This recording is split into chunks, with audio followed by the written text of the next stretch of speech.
do what I do. Accra Proclamation for former slave-owning nations to get out their wallets and pay slavery reparations. Consider these words of Ghana's President Nana Akufo-Addo in his opening remarks at the summit. The entire period of slavery meant that our progress economically, culturally, and psychologically was stifled. There are legions of stories of families who were torn apart. You cannot quantify the effects of such tragedies, but they need to be recognized. What forms should this recognition take? Should Western nations apologize formally for the slavery sins of their ancestors? Should they pay reparations? How much? There are thousands of answers to this question. Here is one of those answers from the UK Prime Minister Rishi Sunak. Trying to unpick our history is not the right way forward, and is not something we will focus our energies on. Obviously, I disagree. Here is my answer. We must right the wrongs of the past so that we don't repeat those wrongs in future. Reparations are part of righting the wrongs of slavery. What's your answer?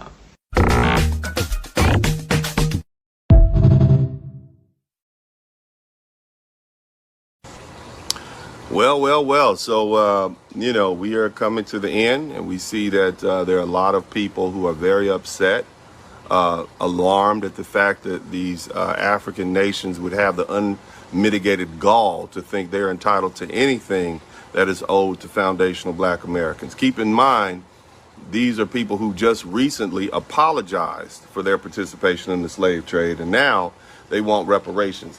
What is it? Okay, because see, first of all, my problem is nobody asked them. Nobody asked them for their help. Okay? What I find is when my Black foundational Black American brothers and sisters, when they travel to these countries, there's an infinite number, and with the attempt to try to become citizens, there's an infinite number of red tape. You have to have a certain amount of money. And we're generally not necessarily welcome.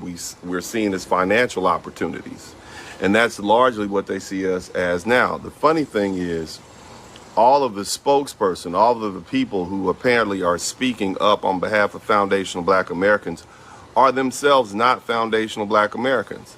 They are largely people of African descent, first generation Africans, people who have different nationalities. I believe the head of Region 6, who speaks on behalf of foundational Black Americans, a woman named Blessing, is a Nigerian. So my question is, what gives her the right to negotiate with the American government and these European nations on behalf of foundational Black Americans for our reparations? Why is it that we are even allowing this? Why is it, what makes them even think they have standing to do that? We don't ask them to speak for us. They don't understand our experience. They don't have our lived experience.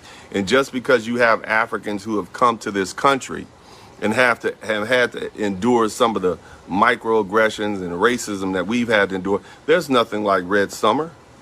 They don't have relatives. They don't have the passed down generational trauma that we had to deal with coming out of slavery. Reconstruction, where we had an opportunity to build ourselves up, and then right after Reconstruction ended, all the land the foundational Black Americans had accumulated was simply taken from us, strong arm. There's a county in Georgia right now. It's currently the wealthiest county in Georgia. That land was owned by our foundational Black American forefathers and mothers, and white people literally showed up at their front door, not the government, just regular white people, pulled guns out and literally held pew-pews to their head and said, unless you turn this land over, we're going to unalive you and your entire family. They would bundle together sticks and put them on the front step. And that would let them know that they had a short time, 24 hours to get out of town. And if they didn't, the next time it would be dynamite. And so our people had to literally flee from those houses and that land. And then white people moved right in behind them and to this day, occupy houses and land rightfully owned and purchased by foundational Black Americans. Africans don't know anything about that. They don't understand that experience. You haven't heard that stories. Where would we be had there not been that unlawful taking by regular citizens of foundational Black American property after 1877 when Reconstruction ended? Where would we be if in 1919 we didn't have Red Summer and we had all the property and the land and we were and all the people? Because see, along with stealing our land and property, hundreds and thousands of foundational Black Americans were unalived by white mobs. Where would we be? Where would we be if after the Civil Rights Movement and we had made so much progress in 1955 and 1965 in those decades, where would we be if COINTELPRO and the CIA and all of these different governmental organizations, having determined that we are a threat because we were kicking butt during that time period, making progress, damn near shut the country down? Where would we be had they not come together and flooded the Black community with dope and then instituted mass incarceration? Where would we be now? We will be a lot better off. And so Africans who just Johnny come here lately, you showed up in the 1980s, you know, you went to college, you said you're not like these foundations, you're not lazy, we work harder. Somebody type work hard in the chat room. Where will we be? You see, they don't know, they don't care. But now you see with the uptick in the ICE raids and whatnot, now they're getting a taste of what it's like to be profiled. Now they're seeing what we mean happens to people in this country. It's not so much about progress as far as Black people are concerned. It's the anti-Black racism and targeting that we have to endure in this country. And so nevertheless, Africans have no lived experience as a foundational Black American. They don't. They just are simply mimicking and cosplaying and mimicking our accents, and they don't have the right to speak for us. And I think every foundational Black American should be up. You should be aware of what's going on. You should be aware this is just another theft, another opportunity to try to use us and use our legacy to benefit. And what happens to the money, to the billions and billions of dollars that would be otherwise set aside for foundational Black Americans? What do you think these African countries are going to do with it? What do you think is going to happen? Huh? Do you think they're going to build a Wakanda in Detroit? No, it's going to go back to Africa. It's going to be siphoned off amongst the upper elite and the dignitaries, the same people that benefited from selling us into slavery. And we'll never see a dollar of it. We'll never see a dime of it. And then when we go to the American government and say, hey, we want our reparations, they're going to point you at these African nations and say, you need to sue them because we gave them your money for distribution.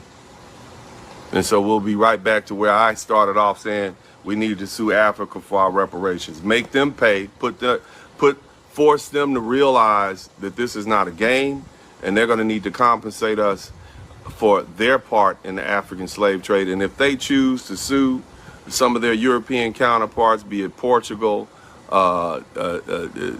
Denmark, England, France, okay, they're welcome to do that.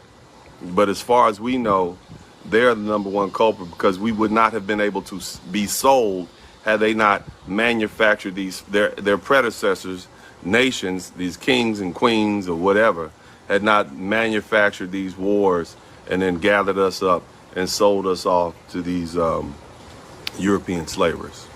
Okay? Nevertheless, I appreciate everybody. It's been a wonderful time here. I hope you guys appreciate these reactions. I hope you appreciate these words. I'm going to come back and I'm going to rehash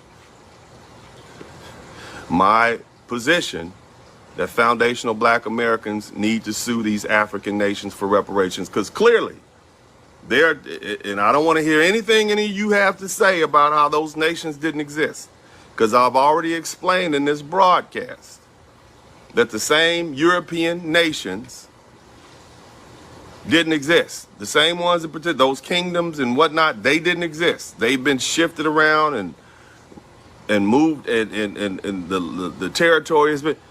If they didn't exist, okay, you shouldn't be asking them to sue those European nations for reparations.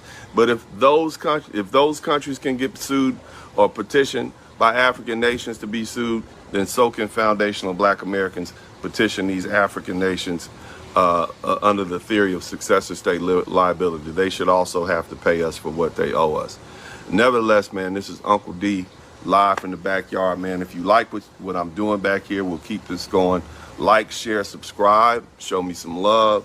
And if you learn something, I should earn something. I shouldn't have to say that by now. But other than that, God bless you. I love you. And as I always say, this is Uncle D, and I am out. What's up, what's up, what's up? Welcome, welcome, welcome to the broadcast. This is Uncle D.